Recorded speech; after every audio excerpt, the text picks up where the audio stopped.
गुरुदेव प्रणाम। खुश हो बेटा, कराए संकल्प।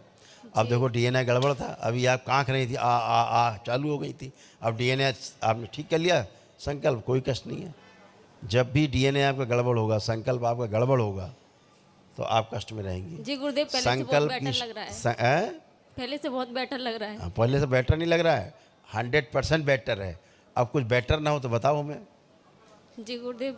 अब 1% भी कोई बेटर ना हो तो वो बताइए हमें। अब आप बचा हो तो चेक कर लो अपने आप को। तो इसलिए 100% बेटर है, क्योंकि 100% अब आपका संकल्प है। ठीक है। शिव की 5 ही शक्तियाँ हैं जो सक्रिय रहती हैं, समझ गई? उसमें से संकल्प की शक्ति, चौथी शक्ति संकल्प की शक्ति है। तीसरी शक्ति इच्छा की शक्ति है, इच्छा शक्ति है। जब आपकी इच्छा शक्ति मजबूत होती है तो आपकी संकल्प मजबूत होते हैं। ठीक है। तो जिसकी इच्छा शक्ति कमज़ोर होगी तो संकल्प कमज़ोर हो जाएगा। ठीक है। अब आप लोग इसीलिए बढ़िया है, एकदम उठ बैठ के देखो जैसे 4-5 साल के बच्चे होते हैं, अब ऐसे बॉडी हो गई है। चेक करिए आप लोग सारा, कोई कष्ट किसी को नहीं। अब ऐसे हैं बिल्कुल। तो हमेशा ध्यान रखो, अपना संकल्प प्रार्थना सही होना चाहिए। ठीक है। पढ़ाई, जब पढ़ने बैठती थी तो गंदे गंदे विचार आने लगते थे, हाँ या ना? जी गुरुदेव। हाँ, पढ़ने बैठती थी गंदे गंदे विचार, चिड़चिड़ापन, क्रोध, हैं, गुस्सा खूब आता था। आता है। आता है नहीं, आता था। और जो पढ़ती लिखती थी सब भुला दी जाती थी। तो इसमें जी। याद रहता था? नहीं, भूल जाते थे। कुछ भी याद नहीं रहता अब हम आपको दिखाते हैं जो भी आपने पढ़ा है अभी तक, शिव सब याद करा दिया जाए। पीछे का आंखें बंद, 3 बार बोलिए ओम नमः शिवाय। ओम नमः शिवाय, ओम नमः शिवाय, ओम नमः शिवाय। आँख खोलो। अब जो भी तुमने पढ़ा है देखो पीछे का, तुमको सब कुछ याद है। देखिए,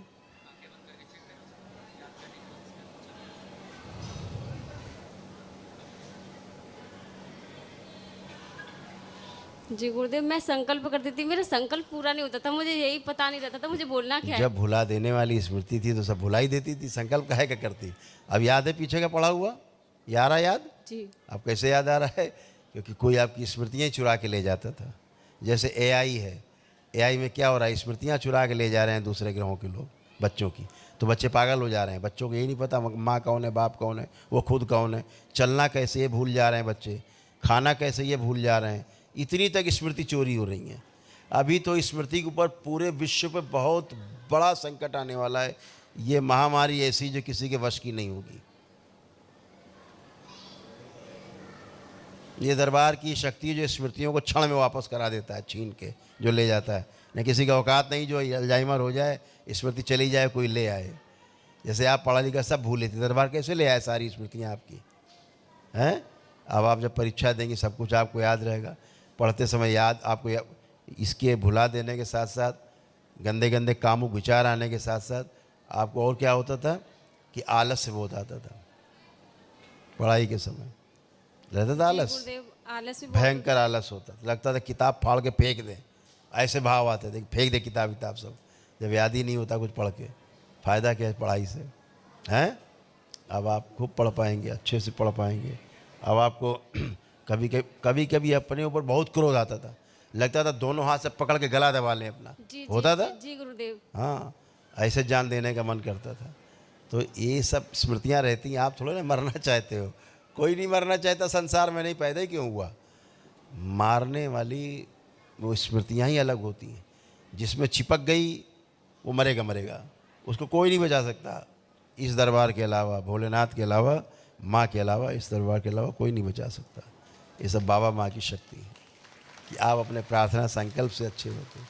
जो मन में आपके कष्ट होते हैं दरबार वो भी निकाल देता है आपके, है ना? तो आप इसीलिए सब अच्छे हो। आँखों में जो जलन होती थी, चुभन होती थी, वो भी सब नष्ट हो गई आपके। अब वो भी नहीं है, सब अच्छे खड़े हो। एक गंदा विचार नहीं है किसी में भी आप में, ना एक कामुक विचार है, ना कोई कष्ट है। एकदम आनंद में हो, खुश रहो, खुश रहो। गुरुदेव प्रणाम। खुश हो बेटा। आप कोई कष्ट तो नहीं? अभी मुझे वॉमिटिंग आ रही थी नहीं, है में रहो। थी में तो रोग है, थी ही तो रोग है। नहीं आती पहले भी। हमने क्या कहा, पहले ध्यान से सुनो बात को बेटा। थी रोग है, था क्या है, रोग है, होगा क्या है, रोग है क्या है, स्वास्थ्य। तो है में रहो, वर्तमान में रहो। मैंने वर्तमान पूछा, आप कोई कष्ट आपको, तो धन्यवाद करो बाबा को, कोई कष्ट नहीं है। यही तो मैं भी कह रहा हूँ, कोई कष्ट नहीं बचा। भूतकाल में रहने वाला ही पीड़ा है, भविष्य में रहोगे तो चिंता, वर्तमान में रहो तो आनंद। गुरुदेव हमारी ये हमेशा नकारात्मक रहती थी, सिजोफ्रेनिक थी। इसको दिखाई देता था परछाई वरछाई, भूत है, प्रेत है, कुछ है, कोई है, इसको होता था सारा। ये सिजोफ्रेनिक थी।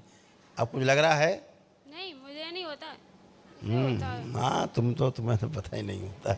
ये दोनों एक ही जैसी हो, फोटो कापी एक दूसरे की। बेहोशी में रहती थी हमेशा तुम, आधी बेहोशी। तो तुम्हें क्या पता क्या क्या होता था तुम्हारे साथ, क्या नहीं। तुम्हारे साथ तो रात में वो गंदा काम होता था कि हम बता भी नहीं सकते आपको माइक पे। समझ गई हो? आप ठीक हो के खड़ी हो, मस्त हो के एकदम फर्स्ट क्लास, खुश रहो, प्रसन्न रहो। भयानक ओसीडी थी, पिता से भयंकर क्रोध और नफरत तुम लोग होता था। वो पीछे खड़ी ना, उसको तो भयानक क्रोध आता था पिता के ऊपर, लगता था इनको जान से मार दे, ऐसा क्रोध आता था उसको। होता था, आता था, हाँ बहुत तेज आता था। हाँ, तो ये दरबार लाखों करोड़ों आँख वाला है। ये दरबार वो नहीं कि मुल्ला मौलवी गद्दी है। ठीक है, आप खुश रहो, प्रसन्न रहो, मस्त रहो। यूँ कह रहा हूँ गुरुदेव, थोड़ी सी हमारी वो गोपाल लड्डू की एक मूर्ति है, एक दुर्गे माँ की है, एक हनुमान जी की वो आपको बताएंगे उसके बारे में। वहाँ कोई कष्ट बचा हो तो बता सकते हो। खुश रहो।